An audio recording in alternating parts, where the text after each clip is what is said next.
அன்பான இனிய உறவுகளுக்கு நம்ம விஜயும் காவேரியும் ரூமுக்கு போயிடுறாங்க. போனதுக்கப்புறம் ஒவ்வொரு இடங்களையும் தொட்டு தொட்டு பார்க்குறாங்க, ரசிக்கிறாங்க. அவ்வளோ ஒரு சந்தோஷம். நமக்கு எவ்வளோ நாளாச்சு இந்த ரூமை விட்டு போய் அப்படிங்கிறாங்க. எப்போ நம்ம கல்யாண நாள் அன்னைக்கு தான் விடிஞ்சால் நமக்கு சந்தோஷமாக இருக்க வேண்டிய நாள். கரெக்டாக பார்த்தீங்கன்னா நமக்கு அன்றைக்கிங்க இல்லைங்க, கல்யாண நாள் அன்னைக்கு தான் என்னை துணிமணிலாம் பேக்கப் பண்ண சொன்னீங்கல்ல. ஆமாம் அதை மட்டும் ஞாபகமாக வை அப்படிங்கிறாங்க. ஆமாம், நீங்கள் அம்மா வீட்டுக்கு கிளம்பு அப்படின்னு துணிமணியெல்லாம் பேக்கப் பண்ண சொன்னீங்கல்ல, அதுதான் கல்யாண நாள் அன்னைக்கு தான். அன்னைக்கு நடந்ததை மறக்க முடியுமா அப்படிங்கிறாங்க. விடுடி, அதெல்லாம் போனதெல்லாம் பேசாத அப்படிங்கிறாங்க. இருந்தாலும் அன்னைக்கு நான் எவ்வளோ துடிச்சுக்கிட்டு இருந்தேன் தெரியுமா? என்னை போக சொல்லிடுவாருன்னு நான் பயந்து இருந்தேன். அதான்டி உன் கண்ணில் தெரிஞ்சிச்சுடி. அட பாவி, தெரிஞ்சுமே அப்படியே அசால்ட்டாக இருந்திருக்கீங்க. என்னடா பண்ணுறது, நீ எங்கே போகிற அப்படிங்கிற ஒரு நினப்பில் அப்படியே அள்ளிக்கிட்டு கூட்டிக்கிட்டு போய் ஆஃபீஸுக்கு போயிட்டு உனக்கு பொறுப்பை கொடுத்துட்டு அதுக்கப்புறம் நேராக கொடைக்கானலுக்கு போய் நம்ம வீட்டில் உனக்கு சர்ப்ரைஸ் கொடுக்கலான்னு நினச்சேன். ஆனால் இப்படி போச்சேம்மா, என்ன பண்ணுறது? பரவாயில்ல, அன்றைக்கி அது நடந்ததும் நல்லா தான் இருக்குது. எப்படி எல்லா மக்களும் எவ்வளோ நடுத்தர மக்களும் எவ்வளோ கஷ்டப்படுறாங்க, எப்படி ரசிக்கிறாங்க, எவ்வளோ வாழ்க்கையை என்ஜாய் பண்ணியிருக்காங்க, இது எல்லாத்தையுமே நான் தெரிஞ்சுக்கிட்டேன் தெரியுமா? என் செல்ல பொண்டாட்டினால தான் எல்லாம் அப்படிங்கிறாங்க. எல்லாம் நடிக்காதீங்க அப்படிங்கிறாங்க. டே இப்போ எதுக்குடா அதெல்லாம் கோவம் அப்படின்னு சொல்லிட்டு இங்கே வா அப்படின்னு சொல்லி அப்படியே பழைய நினைவுகளை நினைக்கிறாங்க. இந்த ரூமில் என்னென்ன நிகழ்வுகள் நடந்திருக்கு ஞாபகம் இருக்கா அப்படிங்கிறாங்க. உடனே காவேரி, ஆமாம் இதில் அன்னைக்கு ஒரு முக்கியமான நாள் மறந்துட்டீங்களா அப்படிங்கிறாங்க. என்ன நாள் அப்படிங்கிறாங்க. போங்க, எனக்கு வெக்கமாக வருது அப்படின்னு அப்படியே கண்ணை பொத்திக்கிறாங்க. ஏ அப்படின்னு சொல்லிட்டு கையை பிடிக்கிறாரு. என்ன வெக்கம் அப்படிங்கிறாங்க. ஒன்றும் இல்லை மாமா, எனக்கு வெக்கமாக வருது அப்படின்னு சொல்லிட்டு டக்குன்னு கண்ணை மூடிட்டு குப்புற படுக்க, என் தங்க கட்டி என்ன வெக்கப்படுது, வெக்கப்பட்டா நல்லா இருக்காதே அப்படின்னு சொல்ல, நீங்கள் தானே வெக்கப்பட சொல்லுவீங்க அப்படின்னு சொல்கிறாங்க. ஆனால் என்ன, அதுக்கு மேலே தன்னை மறந்துடுறாங்கன்னு வைங்களேன். ரொம்ப சந்தோஷமாகறாங்க. அடுத்து இங்கே சாப்பிடுவாங்கன்னு கூப்பிட்றாங்க. வந்துட்டோம் அப்படின்னு சொல்லிட்டு 2 பேரும் நீட்டாகி கிளம்பி வராங்க. இப்படியே அன்பு இப்படி கொதிச்சு போயிருக்கிறான். என்ன இதுங்க இங்கே வந்துருச்சுங்களே, ஒன்றும் பண்ண முடியாதே அப்படின்னு நினைக்க, விஜய் காவேரி கீழே வந்ததுக்கப்புறம் அன்பு மட்டும் அப்படி சைடில் போய் நின்றுக்கிறாருங்க. அவர் என்ன நினச்சிக்கிட்டு இருக்காருன்னே தெரியலை. அவர் பாட்டுக்கு போகிறாரு, அவர் பாட்டுக்கு வர்றாரு, மாமனார்கிட்ட எழுதுறாரு, வைக்கிறாரு, சைன் வாங்குறாங்க. அப்படி இன்னும் அவரோட மைண்ட் வாய்ஸு கலெக்ட் பண்ண முடியலை. இங்கே பாட்டி சாரதாவுக்கு ஃபோன் பண்ணிவிட்டு இந்த மாதிரி பூச்சி விட்ற வைக்கிறோம், நீங்கள் நாளைக்கு வந்துடுங்க அப்படின்னு பேசிகிட்டு இருக்காங்க. சித்தி இருந்துட்டு ஆமான்னு பக்கத்தில் போய் பேசுகிறாங்களா. நாளைக்கு எதுவுமே நீங்கள் வாங்க தேவையே இல்லை, நான் என் பேத்திக்காண்டி எல்லாம் வாங்கிக்கிறேன். அவளுக்கு நகை நட்டு எல்லாமே என் பொண்ணு விட்டு இருக்குது, எப்படியும் ஒரு 500 பவன்ட்ட இருக்குது. எல்லாமே என் பேத்தி காவேரிக்காகத்தான், அப்புறம் யாருக்கு கொடுக்க போகிறேன், அதனால் நீங்கள் ஒன்றும் செய்ய வேணாம், வந்தால் போதும் அப்படின்னு சொல்லல. இங்கே ராசா இருந்துட்டு, அம்மா அதெல்லாம் அவங்க பொண்ணு செய்வாங்க, எப்படியும் ஒரு 10 பவுனா செய்வாங்க. அடிப்பாவி, 10 பவன் 10 லட்சங்கிறது தெரியாமல் ஈஸியாக சொல்லுது, நீ சும்மா இருறாதா அப்படின்னு சொல்லிட்டு நீங்கள் நாளைக்கு வந்துடுங்க, அது போதும் அப்படின்ட்டு வைக்கிறாங்க. பார்த்தா அது அப்படியே விஜயும் காவேரியும் கேட்குறாங்க. என்ன இது, பாட்டி இப்படி பேசுகிறாங்க, சித்தி இப்படி பேசுகிறாங்க அப்படின்ட்டு. நீ ஏன் கவலைப்படுற, விடு காவேரி. இல்லை அம்மா இதை நினச்சிக்கிட்டு கஷ்டப்பட்டுட்டு என்னமாவது பண்ண போகிறாங்க, வீட்டில் 10 பவுன் இருக்காதே. 10 பவுன் யார்டி கேட்டா லூசு அப்படிங்கிறாரு. இல்லை உங்கள் சித்தி கேட்குற பார்த்தா அப்படி தாங்க தோணுது, இதுதான் எங்கள் வீட்டுக்கு கௌரவம்னு வேற சொல்கிறாங்களே, இப்போ நான் என்னங்க பண்ணுவேன், ஐயோ நீ பேசாமல் இரு அப்படிங்கிறாரு. அடுத்து பார்த்தா இங்கே கங்கா யமுனா எல்லாம், என்னம்மா உனக்கு ஃபங்க்ஷன் சொல்லியிருக்காங்களா? எனக்கு சொல்லியிருக்காங்க, ஏன்னா யமுனாவுக்கும் சொல்லிடுறாங்க. அதனால் நேராக கங்கா வீட்டுக்கு போயிட்டு என்னென்னு பேசுகிறாங்களா, அவங்க 10 பவுனுக்கு நகை கேட்டிருக்காங்கடி அப்படின்னு சொல்ல, என்னம்மா அப்படியா, அப்போ கங்காவுக்கு மட்டும் நீ கொடுக்கல அப்படின்னு கேட்க, அத்தை இழிச்சு வாய் கேட்காம விட்டுருச்சு, அதுக்காக எல்லாரும் கேட்காம இருப்பாங்களா அப்படின்னு சொன்ன கையோட சாரதா பார்க்குது. அவங்க எப்படி 10 பவுன் கேட்டாங்க? கேட்டாலும் இப்படி டேரெக்டாக கேட்காட்டி இன்டேரக்டாக கேட்டாங்கல்ல, ஒரு 10 பவுனாவது தான் பொண்ணுக்கு போடுவாங்க அப்படின்னுட்டு. அதுலேயும் ராதா இன்னொன்று, அவங்க பிள்ளைக்காண்டி, அவங்க பிள்ளைய காப்பாற்றணும், ஆப்ரேஷனுக்காண்டி எத்தனை லட்சம் நம்ம பிள்ளைகிட்ட வாங்கி கொடுத்துருக்கா, அந்த பிள்ளைக்காண்டி ஒரு 10 பவுன் போடாமல் இருப்பாங்க, இதையும் வேற சொல்லிடுறாங்களா. அதனால பார்த்தீங்கன்னா சாரதா மண்டையை போட்டு பிச்சுக்கிட்டு இருக்கு. இதுக்கு தாம்மா சொன்னேன், வீடை விற்றுருவோம், அதில் எல்லாருக்கும் காசு வந்தால் காவேரி அக்காவும் நல்லா இருப்பாங்கல்ல. நாங்கள் சொன்னால் நீ எங்கம்மா கேட்குற, நீ என்னமோ வீடுன்னு சொல்லிட்டு இருக்க பாரு, இப்போ 10 பவுனுக்கு என்ன பண்ணுவ? அதெல்லாம் தேவையில்லை விடுடி, என்கிட்ட ஏதோ நகைங்கள் இருக்குது அப்படின்ட்டு போயிட்டு நகை செயின் இருக்குது அது இதுன்னு எடுத்துகிட்டு வராங்க. உடனே பாட்டியும் தான் கழுத்தில் இருக்கிறத கழட்டி கொடுக்குறாங்க. இந்தாடி இது 2 பவுன் இருக்கும் அப்படிங்கிறாங்க. மொத்தம் அது 6-7 பவுன் வரும், ஒரு 10 பவுனாவது கொடுக்கணும்னு சொல்கிறாங்களே அப்படிங்களே. கங்கக்கா அம்மா ரொம்ப ஓரவஞ்சம் பண்ணுது, கரெக்டு தான் நீ சொல்கிறது, பாத்தியாடி என்னடி பண்ணுறது, அவங்க சொன்னா பார்த்தியா, நர்மதாவுக்கா நமக்காக எத்தனை லட்சம் வாங்கி கொடுத்துருக்கான்ட்டு. அப்படி இருக்கையில் நம்ம பிள்ளைக்காவது கொடுத்து தானே ஆகணும். அது சரிம்மா, நான் ஒன்றும் வேணாங்களையே, அதுக்கு தான் எங்கே போவேன், இருக்கிறது எல்லாத்தையும் வாரி சுருட்டி கொடுத்துட்டு நீ ஒன்றும் இல்லாமல் இருப்பியா, நீ வீட்டை விற்று எல்லாம் பண்ணு அப்படின்னு கங்கா சொன்னோன்னே, சரிடி நீங்கள் சொல்கிற மாதிரியே பண்ணாலும் வீடை விற்று உடனே இப்போ காசு வராது, இப்போ நம்ம இதை போட்டுருவோம், அதுக்கப்புறம் என் பங்கில் நான் வாங்கி போட்டுக்கிறேன்டி அப்படிங்கிறாங்க. இதுதான் நல்ல ஐடியா அப்படிங்கிறாங்க. ஆனாலும் பாட்டி இருந்துட்டு, இல்லை காவேரிக்கு என் நகை மட்டும் போதும், நீ வேணாம் சாரதா அப்படிங்கிறாங்க. இல்லை அத்தை விட்டுருங்க அப்படிங்கல. அம்மா அப்படின்னு சொல்லிட்டு யமுனா மட்டும் கங்கா அப்படி தனியாக கூட்டு போகுது. பாத்தியாக்கா எப்படிலாம் இருக்கிறாங்க, விடுடி என்ன பண்ணுறது, இப்போ அம்மா இதை சாக்கிட்டு வீடை விற்க சம்மதிச்சிருச்சுல, காவேரியும் பிடுங்கி எடுத்துரும், அவள் மாட்டேன்னு சொன்னாலும் இனிமேல் கேட்காது அப்படிங்கிறாங்க. அடுத்து பார்த்தா இங்கே விஜய் என்ன பண்ணுறாங்க, நான் வெளியில் போயிட்டு வரேன்ட்டு காவேரி கூப்பிட்டு போகிறாங்க. எங்கே பாஸ் எங்கே போகிறோம், நீ வா அப்படின்னு சொல்லிட்டு கடைக்கு போயிட்டு அழகாக புடவையெல்லாம் எடுக்கிறாங்க. ரெண்டு புடவை எடுக்கிறாரு. ஏன் பாஸ் ரெண்டு, நீ சும்மா இரு அப்படின்னு சொல்லிட்டு பொண்டாட்டிக்காக சின்ன சின்ன நகைகள் வாங்குறாங்க. பார்த்தா 2 நகையை வாங்குறாரு. என்ன பாஸ் சும்மா இருமா அப்படிங்கிறாங்க. பார்த்தா அழகான ஒரு வைர நெக்லஸ் வாங்குறாங்க. 10 பவுன் கிட்டாங்க. கரெக்டாக வாங்கி எல்லாத்தையும் வச்சு பையில் வச்சு வா அப்படின்னு சொல்லி கூப்பிட்றாங்க. என்ன பாஸ் இது நம்ம வீட்டுக்கு போகிற வழி மாதிரி இருக்குது அப்படிங்கிறாங்க. ஆமாம், ஏன் அம்மா வீட்டுக்கு வரீங்க, அட வா அப்படின்னு சொல்லி கூட்டிகிட்டு வந்து பையை கொண்டாந்து கொடுக்குறாங்க சாரதா வீட்டுக்கு. காவேரியும் விஜயும் பார்த்தோன்னே, என்ன தம்பி என்ன காவேரி நாளைக்கு ஃபங்க்ஷனை வச்சுட்டு இங்கே வந்திருக்கீங்க. ஒன்றும் இல்லைம்மா, நாளைக்கு உனக்காக கொடுத்துருக்காரு, இந்தா இதை கொண்டுக்கிட்டு நீ வீட்டுக்கு வா அப்படிங்கிறாங்க. என்ன கொண்டு வந்திருக்கீங்க அப்படிங்க கேட்கல. ஒன்றும் இல்லை, நீ இதை அப்படியே வச்சுக்கோ, எதையுமே நீ பார்க்க வேணாம், அங்கே வந்து ஓப்பன் பண்ணால் போதும், இது சர்ப்ரைஸாக இருக்கட்டும் அப்படிங்கிறாங்க. என்னம்மா நீ சர்ப்ரைஸுன்னு சொல்கிறீங்க, சரி லைட்டாக ஏதாவது ஒன்று மட்டும் பார்க்கலாமா, அதெல்லாம் பார்க்கக்கூடாது அப்படின்னு சொல்லிட்டு கொடுத்துட்டு நாங்கள் கிளம்புறோம் அப்படின்னு கிளம்புறாங்க.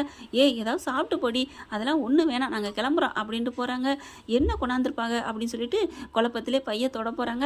வெளியில் போன காவேரி, அம்மா அதெல்லாம் தொடக்கூடாது அப்படின்ட்டு போகிறாங்களா, உனக்கு இடச்ச அப்படிங்கிறாங்க. அப்புறமா எல்லாம் போனதுக்கப்புறம் கொஞ்சம் நேரம் கழித்து கங்கா பார்க்குது. என்ன இது பைய பெருசாக இருக்குது அப்படிங்கல. நல்ல வேலை நீ இருக்கையில் அவங்க வல்லையே அப்படின்ட்டு. ஒன்றும் இல்லடி, விஜய் தம்பி தான் இதை கொண்டாந்துட்டு நாளைக்கு கொண்டு வான்னு கொடுத்துட்டு போயிருக்காரு. என்ன கொண்டாந்துருக்காரு, ஏதோ துணிமணி மாதிரி இருக்குது, எதுவாக இருந்தால் என்ன, நாளைக்கு தான் பார்க்கணும், அங்கே கொண்டாந்து பார்த்துக்கங்கன்னு சொல்லிட்டு போயிருக்காங்க. நமக்குன்னு கொடுத்ததுக்கப்புறம் எப்போ பார்த்தா என்ன அப்படின்னு எடுத்து பார்க்க போகிறாங்க. கங்கா அதெல்லாம் எடுக்காத அப்படின்னு சொல்ல, நீ சும்மா இருமா அப்படின்னு சொல்லிட்டு வேகமாக ஓப்பன் பண்ணுது.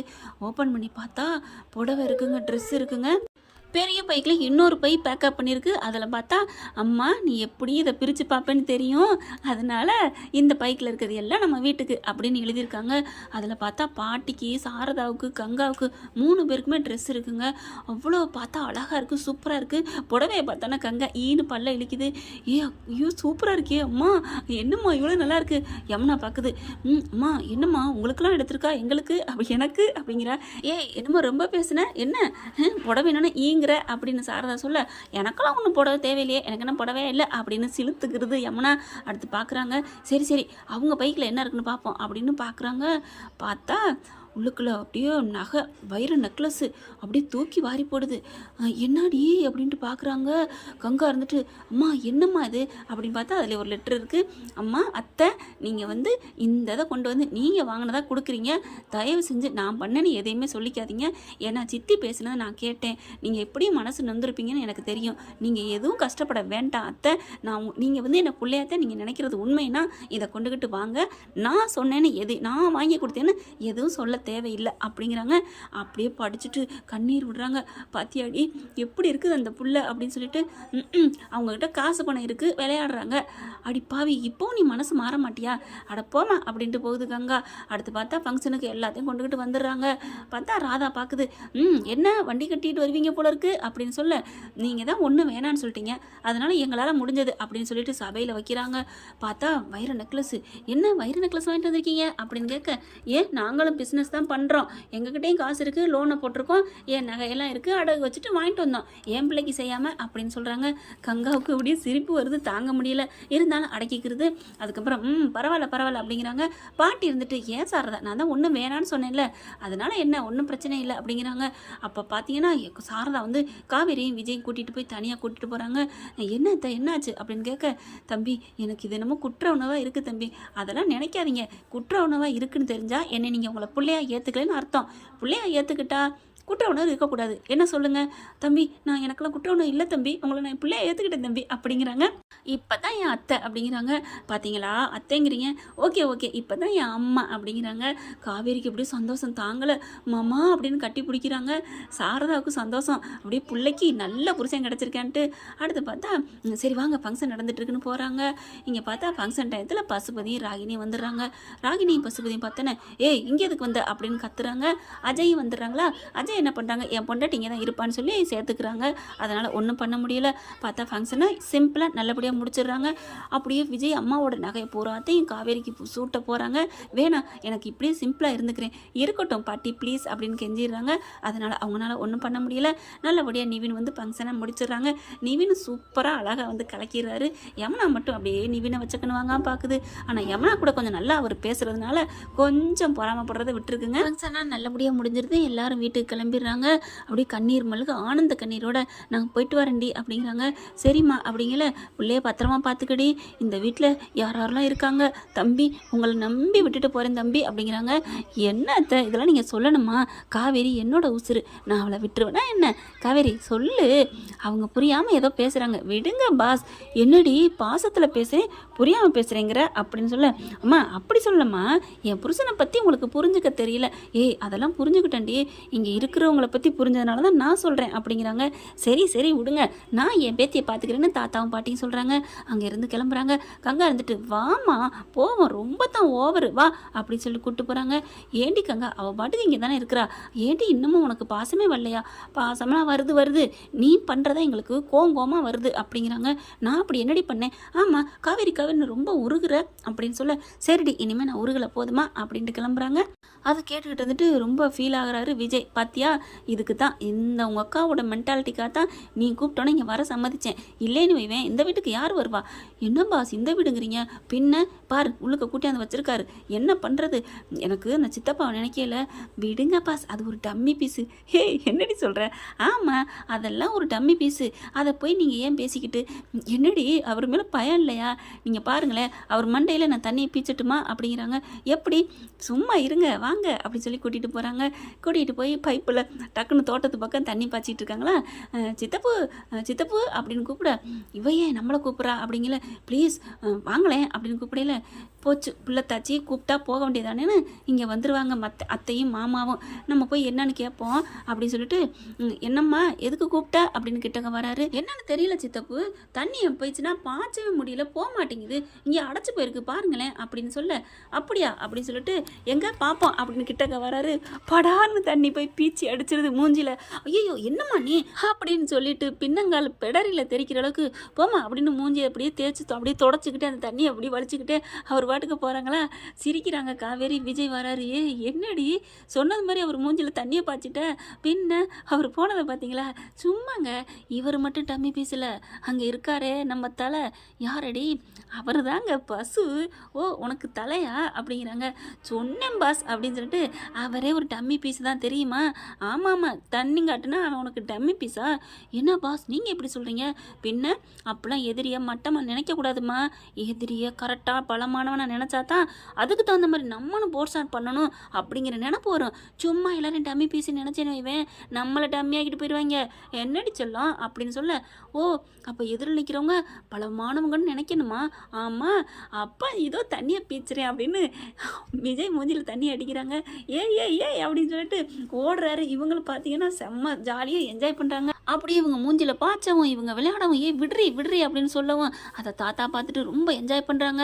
அதில் பார்த்தீங்கன்னா தாத்தா விஜய் என்ன பண்ணுறாரு, நீ ஏன் மேலே தண்ணி பாய்ச்சியா, இரு நான் ஓ மேலே பாய்ச்சுறேன்னு சொல்லிட்டு அதை அப்படியே மல்லு கட்டி பறிக்கிறாரு. பறித்து காவேரி முகத்தில் அப்படியே தண்ணி அடிக்க, ஐயோ பாஸ் பாஸ் என் மேலே தண்ணி அடிக்காதீங்க, ஏன் ஏன் ஏன் அப்படின்னு கேட்க, இவர் என்ன பண்ணலாம், உங்கள் வயிற்றுல என் வயிற்றுல உங்கள் பாப்பா இருக்குல்ல அதுக்கு சளி பிடிக்கும் அப்படிங்கிறாங்க.